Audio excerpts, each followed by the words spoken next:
Assalamualaikum, selamat pagi anak-anak. Waalaikumsalam. Oke, ketemu lagi nih sama Ibu di mata pelajaran geografi. Ini teman-teman sudah pada hadir semua belum? Alhamdulillah. Masuk semua? Alhamdulillah. Nihil bu, nihil. Oke, nihil ya. Oke, sebelum Ibu mulai materi kali ini, tolong dong ketua kelasnya untuk memimpin teman-temannya berdoa. Baik bu, sebelum memulai pelajaran alangkah baiknya kita berdoa. Berdoa untuk kepentingan agama masing-masing dimulai.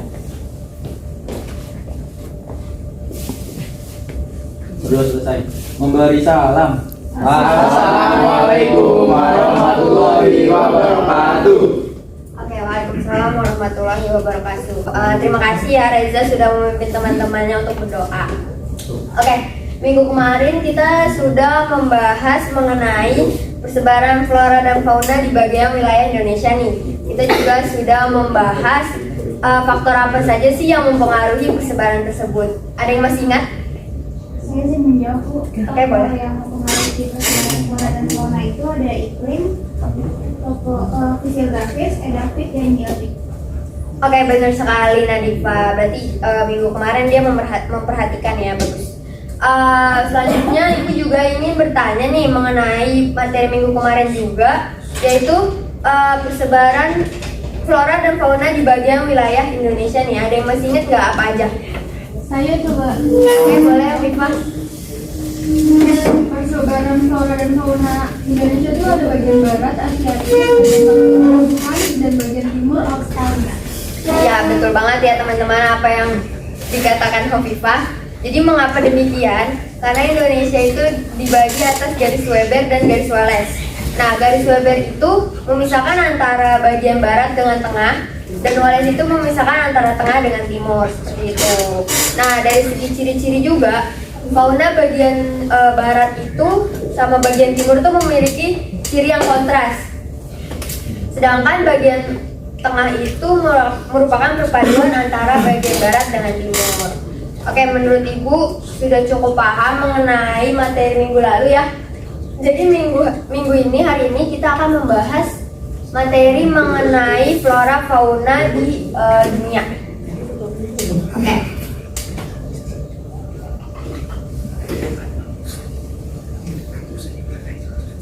Oke, ini ada persebaran fauna di dunia. Itu ada Palearktik, di sebelah sana ada Nearktik, Ethiopian, Oriental, Australian, dan Neotropikal. Oke, untuk Palearktik ini meliputi wilayah Eropa, Afrika Utara, dan beberapa wilayah Asia Timur lainnya. Fauna yang hidup di antaranya rusa, serigala, dan tupai. Terus di wilayah Nearktik ini meliputi wilayah Amerika bagian utara, yaitu fauna yang hidup di antaranya itu ada antelop, rusa, kapun, bison, dan beruang. Yang ketiga itu ada Oriental, meliputi wilayah Asia Tenggara, yaitu wilayah kita ya. Fauna yang hidup di antaranya ada orangutan, kancil, kerbau, dan badak. Fauna khasnya adalah panda. Itu fauna-fauna yang biasa kita jumpai ya. Maksudnya kita pernah melihat gitu, sering melihat. Yang keempat itu ada bagian neotropikal, meliputi wilayah Amerika bagian tengah dan selatan. Fauna yang hidup di antaranya ada kukang, taucan, dan armadillo. Nah, fauna-fauna di neotropikal ini jarang ya sekali kita lihat, bahkan mungkin dari kalian ada yang tidak pernah sama sekali melihat. Terus yang kelima, ada Ethiopian, meliputi wilayah Afrika. Fauna yang hidup di antaranya ada gorila, simpanse, kuda nil, dan jerapah. Dan yang terakhir wilayah Australian, meliputi benua Australia, Selandia Baru, dan Pulau Papua. Fauna yang hidup di antaranya ada burung cendrawasih, kasuari, marsupialia, dan kakatua. Oke, karena tadi kita sudah membahas persebaran fauna, selanjutnya kita mau membahas persebaran vegetasi atau flora yang ada di dunia nih. Ada 5. Ada hutan hujan tropis, gurun, hutan gugur, padang rumput, tundra, dan taiga. Oke, Ibu akan menjelaskan pertama itu hutan hujan tropis ya, memiliki ciri-ciri sebagai berikut. Di hutan hujan tropis ini cuaca sangat ekstrim, suhunya biasanya bisa mencapai 40 derajat. Yang kedua, curah hujannya rendah. Yang ketiga, tumbuhannya banyak yang berduri, dan yang keempat itu hewan yang dapat bertahan pada kondisi seperti ini biasanya ular. Yang selanjutnya ada hutan gugur. Memiliki ciri sebagai berikut, yaitu dia memiliki 4 musim.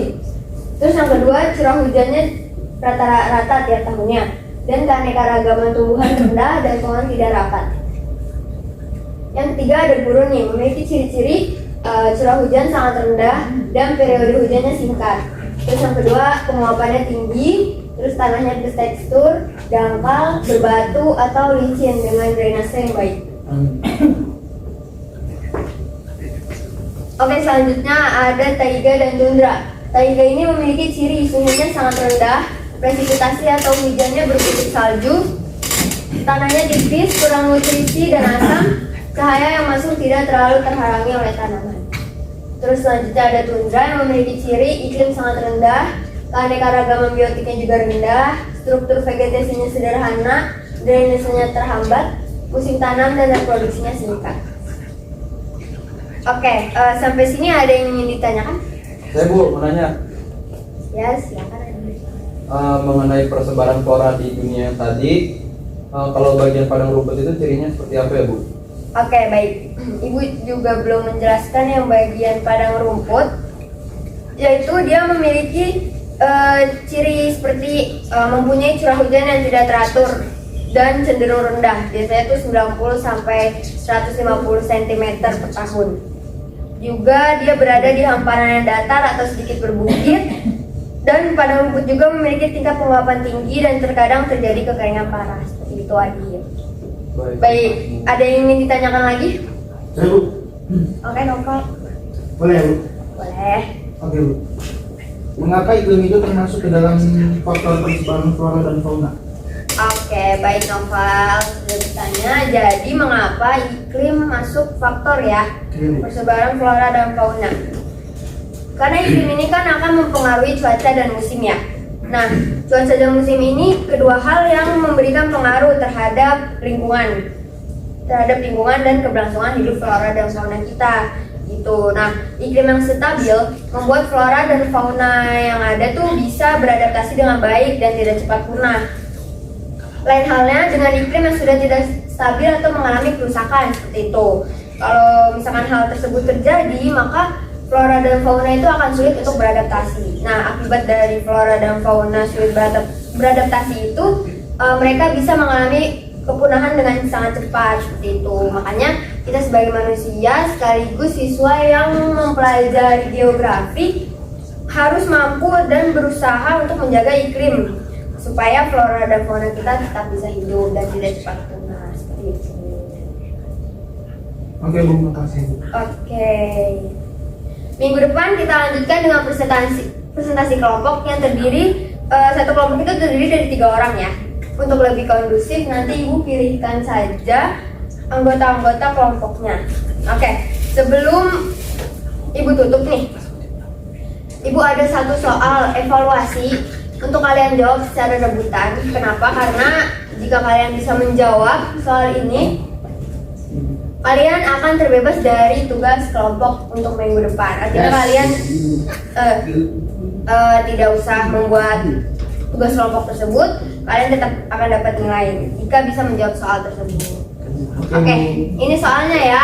Kalau sudah tahu jawabannya, boleh aja langsung tunjuk tangan dan menjawab. Saya Bu. Sudah? Boleh Novel duluan. Makasih di awal. Iya. Jawabannya tundra Bu. Ya, kenapa tuh? Bentar Bu. Ya.